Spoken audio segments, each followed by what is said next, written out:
खबर मैनपुरी से। कैबिनेट मंत्री जयवीर सिंह ने लगाई जन चौपाल। जिस तेजी से आम आदमी पार्टी बढ़ी थी उतनी ही तेजी से गिरी। पेपर लीक मामले की जांच सीबीआई कर रही है। जांच में जो दोषी पाए जाएंगे उनके खिलाफ कार्यवाही की जा रही है। पेपर लीक मामले पर सरकार चिंतन मंथन कर रही है और कार्यवाही कर रही है। कॉकरोच पार्टी बनाकर प्रचार प्रसार करना लोकतांत्रिक व्यवस्था में उचित नहीं है। देश हित में लोकतांत्रिक व्यवस्था में पक्ष विपक्ष की राय एक रहती है। देश के तमाम दुश्मन हैं जो इस तरह की हरकत करते रहते हैं। विपक्ष का काम सरकार की आलोचना करना होता है। जी, आम आदमी पार्टी से भाजपा में शामिल हुए हरभजन सिंह ने आरोप लगाया कि मुझे बेईमान बताने से पहले आम आदमी पार्टी ये देखे तो उन्होंने राज्यसभा सीटें कितने के बीच। निश्चित रूप से जिस तेजी के साथ आम आदमी पार्टी खड़ी हुई थी उतनी ही तेजी से जमींदोज होने का काम हो रहा है और कोई नहीं कर रहा। इनके ही अपने लोग जो कहीं न कहीं इनसे बेवफाई का साबित हुआ, इनके साथ धोखा हुआ, जिनको विश्वास में लेके विश्वासघात किया गया, वो सब लोग लगातार बहुत दिनों से पार्टी से विमुख भी हो रहे हैं। इनके खिलाफ गंभीर आरोप भी लगा रहे हैं और लोकतांत्रिक प्रक्रिया और लोकतांत्रिक व्यवस्थाओं में तेज उछाल के साथ और झूठे नारों के साथ जो भी राजनीतिक दल खड़े होते हैं उसी तेजी के साथ जमींदोज भी होते हैं। तो जनता पार्टी काफी वर्कर के आई है। अब उन्होंने जो पेपर परीक्षा लीक हुई थी उसमें उनका इस्तीफा मांगा। देखिए, परीक्षा के जो पेपर लीक का मामला है जिसकी जांच भी सीबीआई कर रही है, आपको यह भी पता होगा कि सीबीआई जांच के साथ साथ एक तरफ गिरफ्तारियां होने का काम हो रहा है और तेजी से वो कठोरतम कार्रवाई करने का काम प्रशासन के द्वारा किया जा रहा है। दूसरी तरफ उन परीक्षार्थियों की फीस वापसी के साथ साथ नियरेस्ट सेंटर पर पुनः इसी 21 जून को परीक्षा करने का निर्णय लिया गया। तमाम सहूलियतें देने का काम किया, अतिरिक्त समय देने का उनको काम किया गया है और इस तरह की परीक्षा में पेपर लीक की व्यवस्थाएं या गतिविधियां भविष्य में उनकी पुनरावृत्ति न हो, इसके लिए भी प्रभावी तरीके से कार्रवाई और चिंतन मंथन करने का काम भारत सरकार के द्वारा किया जा रहा है। मंत्री जी, कॉकरोच जनता पार्टी के जो एक्स अकाउंट था वो सरकार ने घबरा के सस्पेंड कर दिया है। देखते हुए देखिए, मैं समझता वही मैं कह रहा हूँ जो अभी उसी से मिलता जुलता सवाल है। ये कॉकरोच का केवल टिप्पणी जो माननीय सुप्रीम कोर्ट के मुख्यतः उसी के आधारित तो था। उसको जोक कहें या उपहास कहें या ऐसी टिप्पणी जिस पर बाद में स्पष्टीकरण भी चीफ सेक्रेटरी या चीफ जस्टिस ऑफ इंडिया का आ गया है। तो ऐसे मामलों में को लेकर के जिस तरीके से प्रचार फैलाव वायरल ये जो हो रहा है, क्या उचित है वो लोकतांत्रिक व्यवस्थाओं में?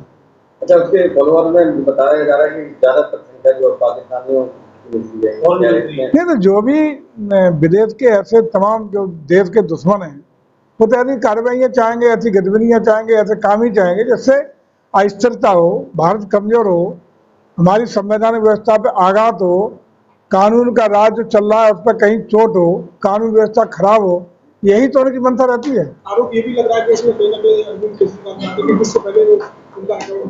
ये आज दुर्भाग्यपूर्ण देखने में आ रहा है।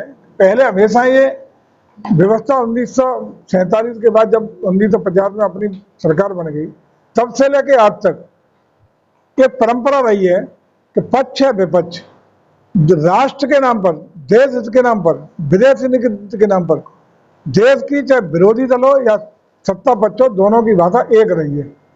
कभी भी उसमें कितने आंतरिक तमाम बातों पर हम लोगों के मतभेद हो सकते हैं, मनभेद हो सकते हैं, हम लोग एक दूसरे को किन्हीं निर्णयों पर चिंता व्यक्त कर सकते हैं, आलोचना कर सकते हैं और सुझाव देते हैं। विपक्ष का काम किसी भी सरकार के निर्णय पर एक सहमत नहीं है तो उसकी आलोचना करना और उसके बारे में सुझाव भी देना, ये हमेशा परंपरा रही है। लेकिन अब देखने में आ रहा है कि आज चाहे भारत की छवि खराब हो रही हो, विदेश की धरती पर विदेश नीति की भारत की बात हो, या अन्य ऐसे महत्वपूर्ण बिंदुओं पर भी विपक्ष देश की, राष्ट्र की छवि खराब करने का काम कर रहा है। मंत्री, इस समय बिजली की भारी समस्या चल रही है, काफी कई घंटों तक। आप टेम्परेचर की स्थिति देख रहे होंगे। आपके ये प्रोग्राम में बिजली गुल हो गई थी।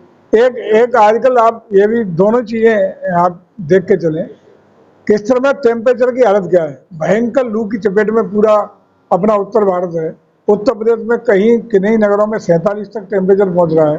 ऐसी भयावह गर्मी की चपेट में आज अपना उत्तर प्रदेश है, और ऐसी भयावह गर्मी के कारण बिजली की डिमांड भी अप्रत्याशित रूप से जबरदस्त बढ़ी है। आप लेकिन आप पढ़ भी रहे होंगे अखबारों के द्वारा, आप सुन भी रहे होंगे कि माननीय मुख्यमंत्री जी चाक चौबंद व्यवस्था रहे, कटौती मुक्त बिजली की आपूर्ति मिले, ट्रांसफार्मर डैमेज कम से कम हो, डैमेज अगर हो तो रिप्लेसमेंट समय एक जो मानक थे उसके अनुरूप उसका रिप्लेसमेंट हो। ये सारी व्यवस्थाओं करने का काम सरकार कर रही है, लेकिन कहीं लू के कारण, कहीं भीषण गर्मी के कारण, और कहीं हमारे नीचे के अधीनस्थ अधिकारियों की लापरवाही के कारण भी, इसको हम स्वीकार करने में कोई हम लोगों को गुरेज पड़े ही नहीं है, कहीं नेग्लिजेंसी के कारण जनता जनार्दन को कहीं कहीं असुविधा का सामना करना पड़ रहा है। ऐसे मामले जहाँ आते हैं, जहाँ गंभीरता नीचे के अधिकारी दिखाते हैं या लापरवाही करते हैं, उनके खिलाफ कार्रवाई भी करने का काम किया जा रहा है। आगे भी कार्रवाई होगी और ये सुनिश्चित करने का पूरा प्रयास हो रहा है। हम भारत सरकार से भी पूल से बिजली अतिरिक्त बिजली लेने का काम, जहाँ अन्य से भी बिजली अतिरिक्त मांग करने का काम कर रहे हैं, और ये पूरा प्रयास है कि लोगों को असहज स्थिति का और बिजली संकट का सामना न करना पड़े। अभी 1.5 लाख लीटर 1.5 लाख टन करीबन देश में तेल खरीदा गया था, और उसमें 52,000 के आसपास दूसरे देशों को बेच दिया गया तेल, जबकि तेल का बहुत बड़ा संकट इस देश को देखना पड़ रहा है। तो इस बारे में आप क्या? मैं समझता हूँ कि सरकार, आप देख रहा हूँ पहले दिन क्योंकि पूरे विश्व वैश्विक समस्या ऊर्जा, खास रूप से डीजल, पेट्रोल और गैस को लेकर हुई है, तब से बहुत संवेदनशीलता से काम कर रही है।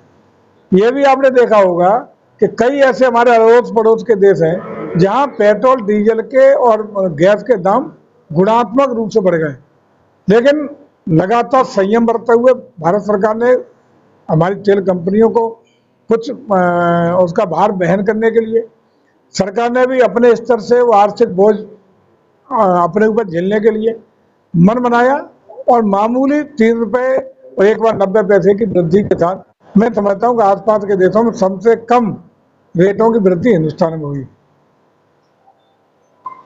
उपलब्धता की बात करें तो ऐसी कहीं भी क्राइसिस आपको देखने की नहीं मिली कि जहां पेट्रोल पंप ड्राई हो, जहां लोगों को 2-2 से 4 दिन डीजल पेट्रोल न मिल रहा हो। ऐसी कोई क्राइसिस की स्थिति हमारी सरकार ने नहीं आने दी है, और मैं समझता हूँ आगे भी हमारी सरकार पूरी तरह संवेदनशील है, पूरी तरह सजग है कि कहीं भी किसी भी स्थिति में डीजल, पेट्रोल और गैस की आपूर्ति बाधित न हो। मंत्री जी, जो बाईपास बनना है, तो जहाँ पर जो ईसर नदी का जो पुल बनना है, उसमें तमाम गड़बड़ियाँ देखने को मिली है। तो कोई उसको देखने वाला नहीं है कि सिक्योरिटी गार्ड के साथ उसका निर्माण कराया जा रहा है, और दूसरा ये कि अभी से उनमें लीकेज दिखाई दे रहे हैं। नहीं, ऐसा है तो ऐसे तो एक आज हम डीएम से भी कहेंगे, आप खुद और एक पीडब्ल्यूडी के एक्शन को लेकर के दूसरे जो जिस काम है उससे हट के इसलिए निरीक्षण आप कर लो, आपको आप लोगों को साथ भी ले जाना, और अगर कोई खामियां हैं तो नीचे रिपोर्ट देना और उस पर कार्रवाई होगी।